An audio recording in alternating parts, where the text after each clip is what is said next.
That's the same thing in the marketing world. There's stuff that you can get with so much data in it that you're paralyzed by it, that you don't even know how to make a decision because there's so much information there. And someone has to come in and decide. But the first step is building something, right? And then the next step is what data actually matters and what information actually matters. If you're comfortable, you're not growing. All right, we are live for another episode of Dental Marketing Theory. It's been almost a year, so it's time to bring back on my friend Santosh, which I'm going to introduce in just a moment. But before we do anything, I need you to do me a favor. We have thousands of listeners, and we only have about 50 reviews on all of our platforms for this podcast. So whatever you're listening on, take 3 seconds and leave a 5-star review or thumbs up or subscribe. Just interact with it in some way. It really, really helps us. I know you're ignoring me, so go ahead and skip over that and just do it, and that will really help me. Santosh, my friend, how have you been?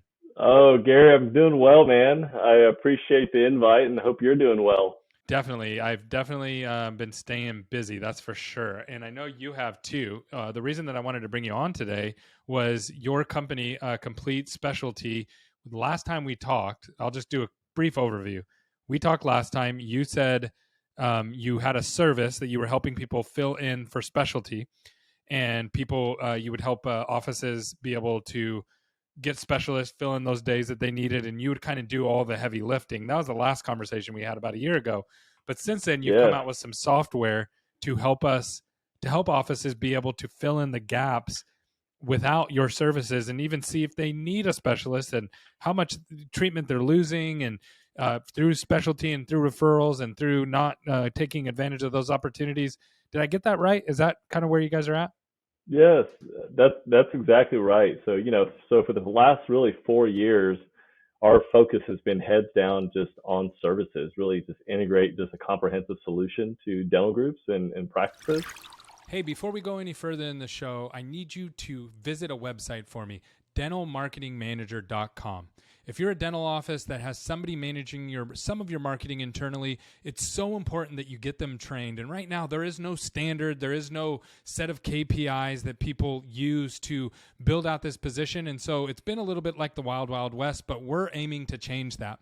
On December 8th and 9th of 2022, we are going to be hosting the first ever Dental Marketing Bootcamp, and we're going to be covering everything that there is to know about being a marketing manager, all the KPIs, how to partner with a marketing vendor, how to build out a position, how to get more patient referrals, 2023 plan calendared out, and everything that you're going to need to manage your dental marketing. And this is not something that you're going to want to miss if you are a marketing manager, and you're not going to want to have your team miss this if you have somebody helping you internally with your marketing. So we hope that you will come. A lot of the SMC clients are going to be there. And if you don't work with SMC, that's totally fine. We still want you there. We want to help you. We want to help your businesses grow. So go check us out, dentalmarketingmanager.com. We have limited space, limited opportunities, and we hope to see you there. Over the last 2 years, we realized one of the biggest gaps that we were having and frustration points was how are we communicating between the office, our ops team, and then the specialist, right? And how do we streamline that? It was emails and fragmented emails and text messages and all the stuff that gets lost. It was Post-it notes, right? It was all the, and then you got new team members who are coming in either on our side or the dental practice side. So we actually went out and hired our own developers, and one of my partners is a technology entrepreneur, and so we built our own internal software to streamline how we operate our business, right? And so as we've continued to use that platform for the last 2 years and processed over 20,000 referrals, we've had groups of DSOs who have practices in markets we don't currently serve ask if they can leverage this software, right? And at first we were kind of like, no, that's not really built for anybody else. And then somebody else asked, and somebody else asked, and then we realized, okay, well, this is what let's people take actually a step want, back. right? And this is what they want, right? So they're asking for it. And really, our whole vision has always been, how do we help practices add specialty, right? So it was important for us to take a step back and say, okay, does that necessarily mean that we have to come in and do it all? Or does that mean we create a model where it could still be a do-it-yourself with the right kind of guidance and framework and checks and balances, right? That's awesome. And as well as maybe it's just a tracking mechanism, because usually the question always is, when am I ready to add specialty, right? Yeah. Yep. Yeah, it's crazy to So me that there's not anything in the market that you can, besides you, that you can actually figure out that question. Like, how much are you referring out? How many opportunities are you missing? It doesn't right. exist.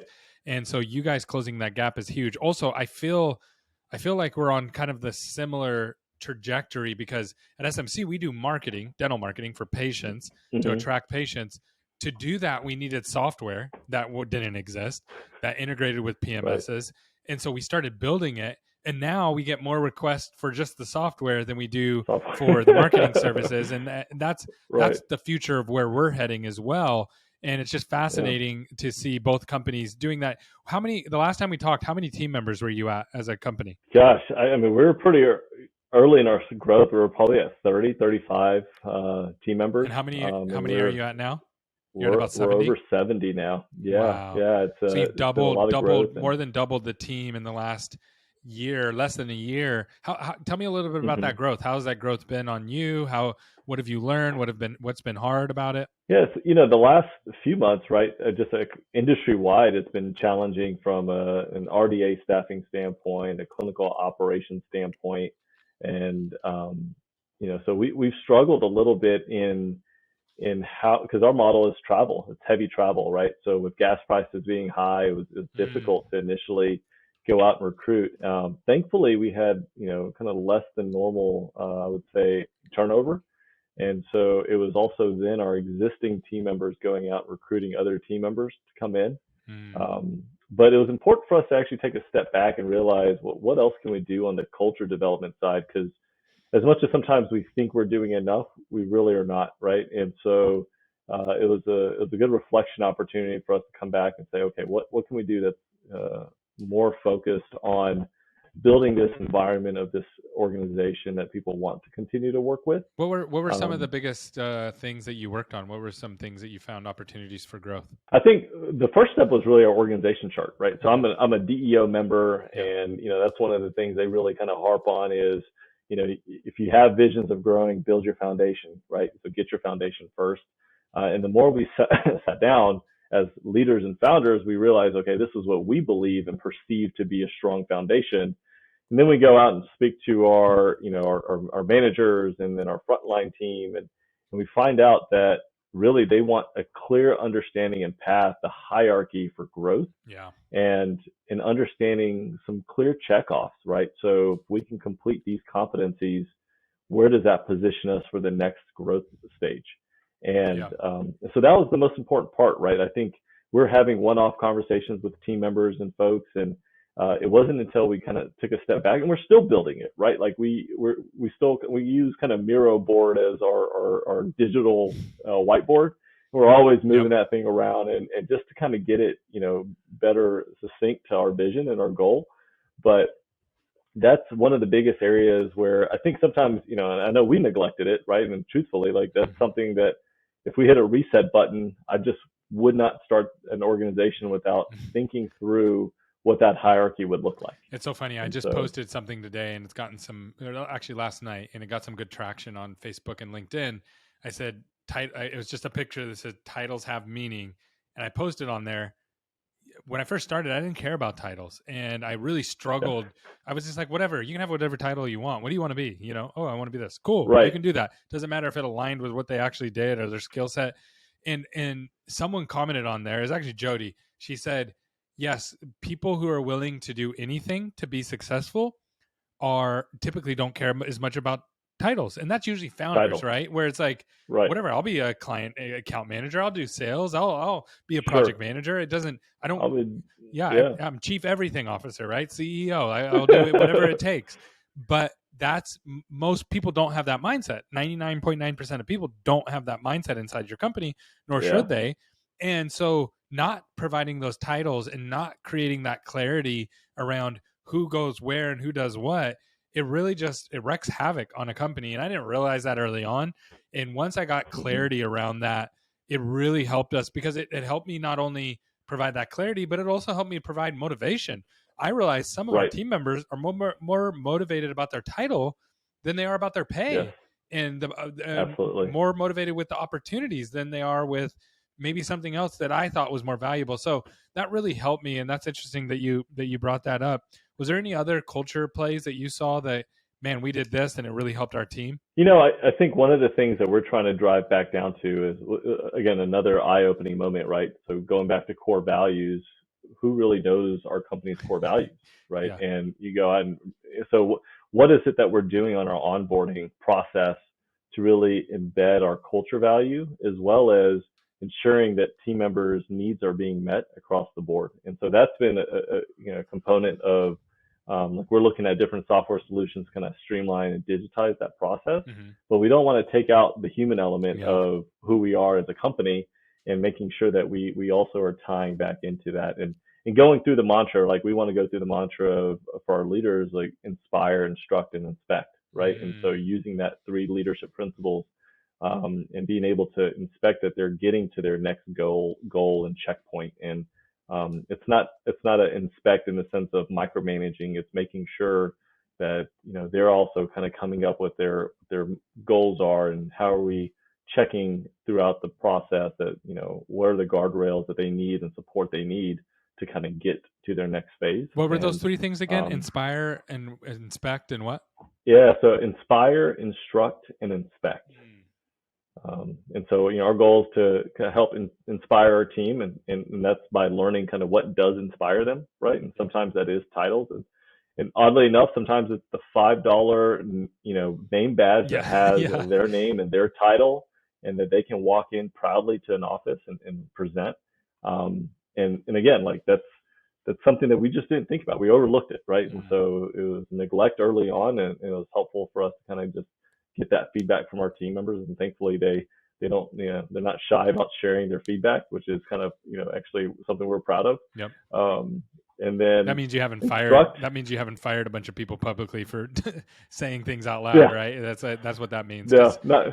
When somebody hedge rolls one time, then it's like, nope, we're not saying anything. Yeah.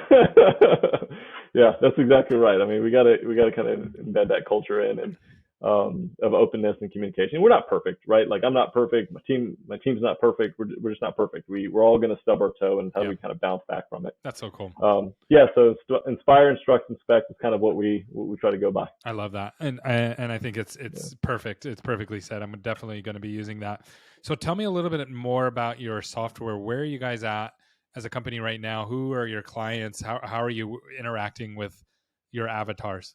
Yeah, so when you think about the software itself, and just like any kind of software solution, it's really driven around what are we measuring, and what outcome are we trying to change, right? So when we looked at the outcome was based on a couple of questions. Many practices, so solo practices, all these DSOs, are always asking the question, when is the right time to add a specialist, and what type of specialty should we start with, right? And usually it's I send out a ton of patients. Well, that's recency theory. You sent out a ton of patients maybe last week, but no more for the rest of the month, right? And then on the other side of it is, okay, now that we track these patients, how are we going to use this data to now level up our recruiting of specialists, right? So like there's 5%, oral surgery kind of constitutes 5% of the overall dentist pool, right? From a labor standpoint? Yeah, so 5% of dentists are oral surgeons. So if we have 100 dentists, 5 of them are oral surgeons. Correct. Got it. Right. So the goal there is, how are we going to kind of present an opportunity to those 5 oral surgeons that this is the right practice environment for them, right? So we want to kind of create this tracking model that then has some analytics. It gives them full access on their mobile device, right? They're not, because we all know specialists are not remoting in. They're not VPing into a practice schedule and trying to get data. They want it on their phone, right? So we've created a software on their mobile device.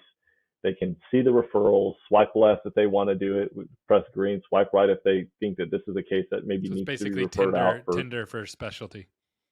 For referrals, to manage the referral side of it. And then so it gives them strong communication, great data on, yes, this is a great opportunity for me to kind of serve. Let me reallocate some of my days so I can go serve this practice. it level sets expectation across the board, which I think is critical. Sometimes the setting expectations and bringing in specialty is difficult, and this kind of helps level set that. It creates a tremendous amount of compliance. I love that. So walk me through, somebody like me or somebody who hasn't brought specialty into their practices. How does people do it without that? Like if I'm just a GP and I got 3 offices and I haven't brought in specialty. So what you just walked through sounds like, oh yeah, that makes sense. Right. But what does it look like if I don't have that? Oh, yeah. So Gary, when we first started the business, we thought it was the easiest thing, right? So office, track your referrals. We'll pull your data set from your practice management system, and that's what we'll have, right? And then we find out that all the various different office practice management systems that exist, everyone has their own unique way of wanting to track, right? Yes. And then, and when I say unique, it's not just the dentist or the dental owner who has their system. It varies between Each team assistants member. how they document a referral. Yep. Exactly. Yeah. So all the data is kind of scattered and skewed and not consolidated, right? So it doesn't paint the right picture.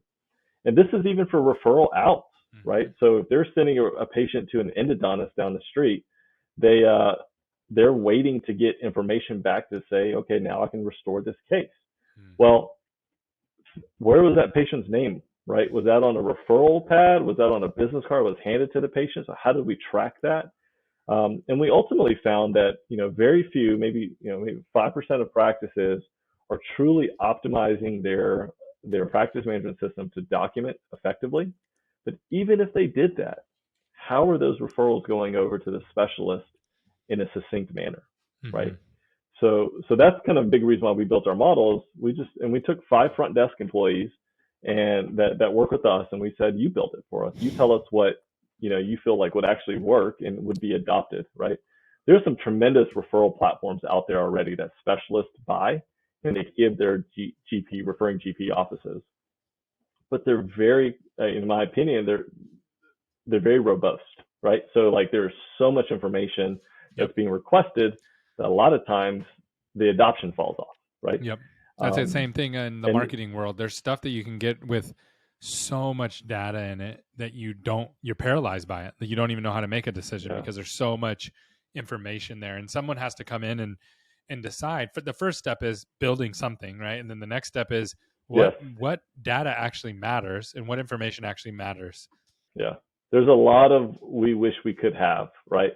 But then when we go down to it, what's actually the key lever in driving, the business decisions and patient compliance and patient case acceptance, right? So that's where we kind of focused on. And obviously we're getting more and more user feedback. And so we launched this software, kind of more nationally as a SaaS model last month. We've already got 24 locations signed up. That's awesome. We got a few more already in the pipeline to activate. And it's really giving the practices the autonomy to come back and say, okay, we're going to streamline this one way across the board of how we document. And then we're going to then go get a specialist. We're not going to go get a specialist first because that typically doesn't work, right? Yeah. Like the specialist should be the last piece of the puzzle. Yeah. First, let's get the workflow down. And so the tool is not just a referral tracking. The software has a referral tracking piece to it, has a strong communication component, but it's like a CRM, right? Yeah. It has your workflows. It's like your Gantt chart of how do we manage this and how do we manage It's so crazy because we're dealing with the same thing. Is now we're working with the specialty offices that we're doing marketing, and we're like, oh, the patient's being lost in the journey, but they're not in the PMS yet. Right. Someone has to track that. So what you're actually doing is you're dealing with these patients that are in the PMS, that are leaving the PMS, and where are they going? Like what's happening to them? And so in every other industry, you have, and dental's been very resistant to this. In every other industry, you have a CRM that allows you to manage these patients as they move through outside of your normal software that you maybe track the activity that this customer or patient does. And so we're actually solving for the top of funnel. You're solving way low bottom of the funnel. And I find that so interesting because it's just it's a glaring hole. You can literally see it. Yeah. Once you get into it and you fill it, and once you see a CRM, you can totally see that. And what's the name of your software? It's Stream. It's Stream called Dental. Stream Dental. Yeah, Okay. stream dental, and the whole vision of that is, again, it's a referral stream, it's a workflow stream, it's a communication stream, and so we want to be able to kind of create a platform that allows other practices and groups to really optimize their opportunity. Why wouldn't somebody use it? Like, what would be the reason somebody's like, I don't almost don't can't think of a reason. Yeah, so I'll tell you our most common kind of feedback is, well, it's one more thing, right? Mm, It's one more software. It's not integrated to our practice management system, and then we're truthful about it, right? So you do have a practice management system, and it's still not being documented in that, right? And yeah. so, and again, I think it depends on how the process is, right? So some practice management systems are really easy to document that. Yeah. Some it takes several more clicks to, Yeah. right? And even if you document it, you still don't have the imaging in place to be able to send to the specialist. Mm, So there's so many different varieties, but that's usually the initial pushback. And then what we do is we actually have gone through the process of just setting up the practice with a demo and let them do their own test referral. And it takes ah, about a minute, right? So once they realize, like, okay, this is actually really easy to use, yeah. I don't have to go through trying to find my logbook of patients and where do I follow up with them. And it actually creates, like a CRM does, a follow up, Yep. right? So here are the patients that we're supposed to follow up on September 9th. And then when you open up the queue, it has your list of your 5 patients you're supposed to follow up. So it's not Yeah. overwhelming. It gives direction to the team members that's assigned to follow up on those calls, and it drives in high revenue cases. Yeah. So question. I love that, by the way. So that is a problem though, which you just presented. We get that a lot too. It's like, great, you Yeah, solved this problem, but now I have 37 dashboards to log into and you're number 38. And that right. I don't it's like, yeah, you're right, right? Like there's nothing you can really say True. about that. Yeah, it's totally true.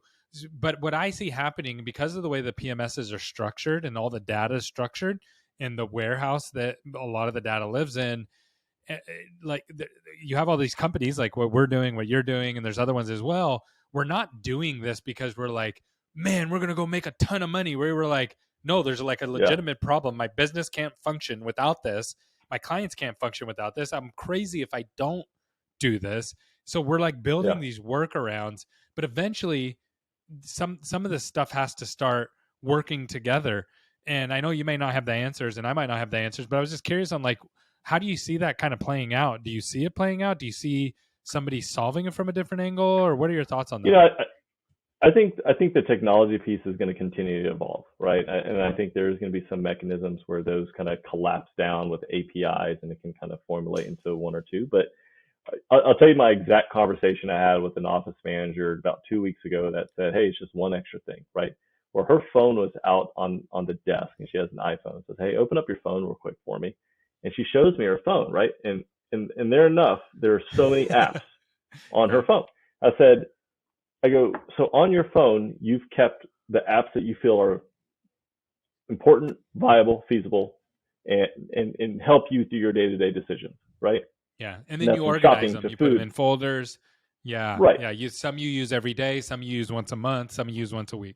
And you know, the moment you need something, you know where to go and where to find it. So it's no Mm, longer a challenge for you, right? So I said, so if we set these up as bookmarks within your various computers and your tablets, and at least on iPhones and tablet and iPads, like you can set this up on the home screen as essentially like an app. So if we set this up on your desktop, it's no different than you needing something on your phone and going and finding the app, right? And so I know everyone kind of wants everything in one practice management system, but nothing really true. I mean, we call it swivel chair integration, right? Like, so if you think you think about all the other APIs and integrations out there, there's still some actual work where you're kind of going back and forth yeah. and typing it back in, Yep. right? Somebody's doing something. Um, and so ultimately what we found is, what are we capturing? Some basic level data. If the referral can be completed in 60 seconds and everything is stored in one place and it's That's awesome. always within the practice, then this is a great opportunity then to run campaigns on specialty. Like, September, everyone always talks about how September is a slow month, right? Yeah. Well, what if you're sitting on a list of patients who you treatment plan for implants, and you Yeah. can throw out a campaign directly to those individuals? I love that explanation that we have hundreds of apps on our phone right now, and they function perfectly fine. So I'm definitely going to be So stealing we add that. more. And We add more every day. yeah, we do. I do. I add them all the time. Yeah, and they're different. Yeah. They're different uses, right? Like some I have to use every single day, every minute, Right. and some I don't. I only use sparingly, but I still need them. So yeah, I love that, and it's true. That's where we're at. And over time, as the PMS or the iPhone, the hardware gets better, then it'll be easier and easier to make that integration and that functionality work. Because it's just, as you get people who are pushing the edges of this stuff, like it's going to force the PMSs, it's going to force these companies to do more creative. You already see it. You already see it in certain PMSs that are getting easier to integrate with, or they're playing ball with different people. What's your strategy? This is kind of where we're at with like early next year. We're going to start, how any SaaS product comes out and then they start partnering with everybody, they integrate with them. Do you have a strategy around that you're looking at, or what are your thoughts on that? Yeah, we're probably going to end up partnering with somebody who already has those APIs, right? So partner with somebody who's already done all the heavy lifting on, with the different various API integrations, because there's constant updates through the different practice management systems, right? And so, that just puts like where our focus is on building the tech stack versus focusing on the API integration. And there's enough people out there who have that available to lease and purchase.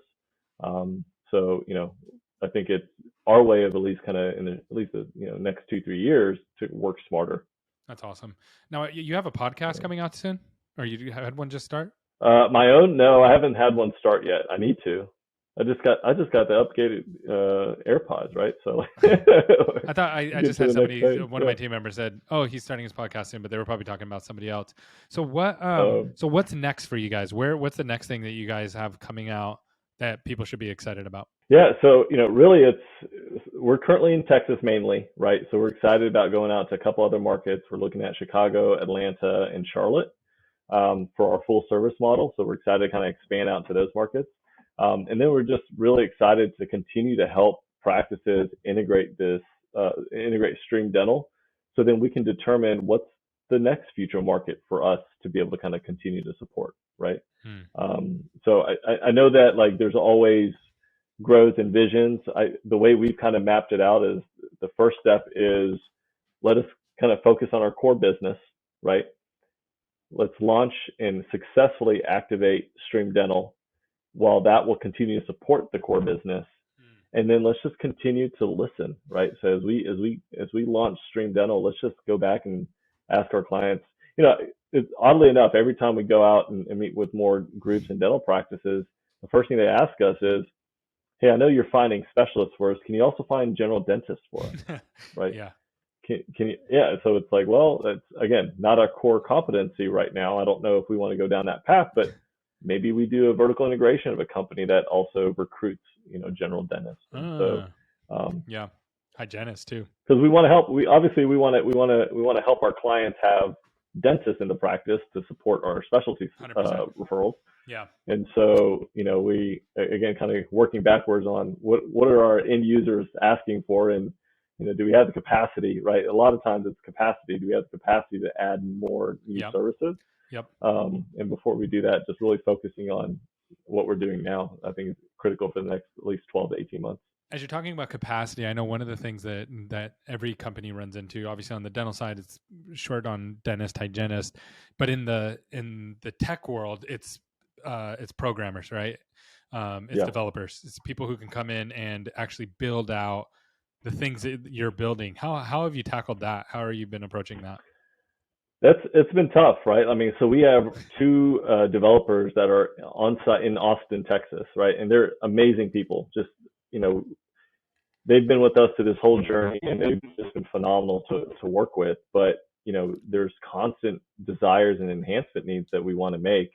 So, we're exploring other, options of, bringing either another developer, which, as you can imagine, getting developers in Austin right now is like incredibly difficult, right? Expensive is just difficult, right? Google, Facebook, they're kind of picking them all up right now. So just so everybody understands, there's if you think you're limited on dentist and hygienist, there's even less from a per capita size for developers. And then you're not competing against other dentists. You're competing against Tesla, Google, Facebook, and these bigger tech companies that are paying. They'll double their salary. They'll double what they're actually worth of what they would be paying, and give them, move them out there. Equity. They'll do whatever it takes. And a lot of times what happens with and the developer world is they kind of set the stakes. Like, we'll work with you, but we want this much equity. We want this pay. We want, like, they kind of set the stakes, and you don't really have much of a choice if you are building the company. So it's very tricky to be able to grow and maintain it and have the funds to continue on with the work. You think about, like, so I got little kids, right? And so my daughter's 9 years old tomorrow, actually. And so one of the things that we talk about is, okay, how do we make her and my son more well-rounded, right? So we want them obviously focus on academics. We want them in sports. But I'm like, hey, I want them in graphic design. I want them to be coders, right? So that's what's going to really help drive change in the future is access to that type of mental capacity, right? To being able to think it, but then now do it. And so I think just the way we have evolved as society is going more towards that software engineer, but there's such a shortage. So the other option is you have to kind of look to outsource some of that, right? And so there's some support services overseas that in either Poland or in Colombia or in India, and being able to make sure, though, that your tech team has a strong communication kind of platform, as well as kind of assignment of duties. And because like with coding, everyone can do it differently. So I totally agree with you. It's just like dentistry, where the external, the end result can look the same, feel the same, but the process to get to where you want to go totally changes. And that makes it even harder to manage,